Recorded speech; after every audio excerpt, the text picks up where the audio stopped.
The nation's youngest adults are taking some significant steps to improve their financial well-being with the goal of retiring years ahead of other generations. But that confidence comes with some caveats. We welcome Victoria Nenchev with the Northwestern Mutual, and you're joining us this morning to break down these findings. Thank you so much for being here. Yeah, thank you for having me.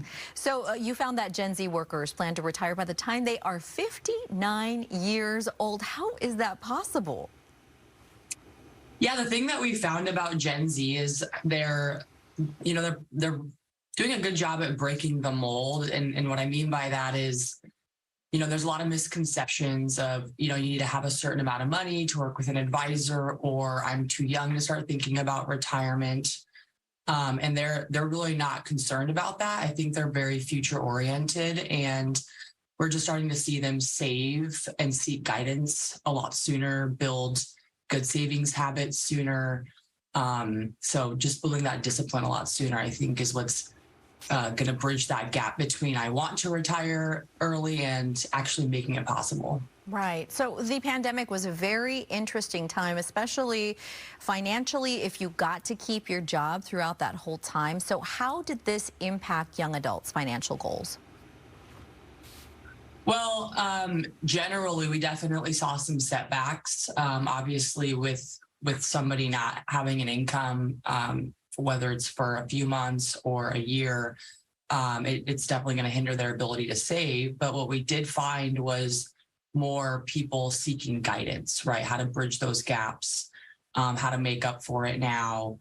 So we're just seeing about 3 out of 10 Gen Zers are working with a financial professional and starting a lot sooner. So in general, what does your data say about how Gen Z's attitude toward money is different from older generations? I mean, I could speak a little bit on that, but I would just say that, like I said, I mean, they're just wanting to build, I think, habits sooner. That's really the biggest difference, right?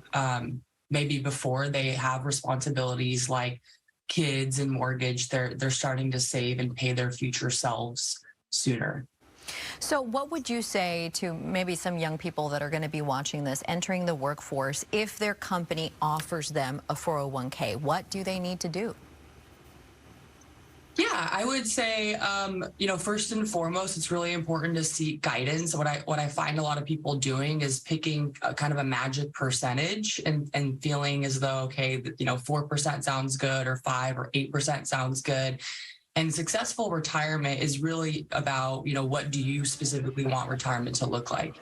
And so seeking guidance and finding the right amount to pay your future self is really important, versus just kind of picking a magic percentage.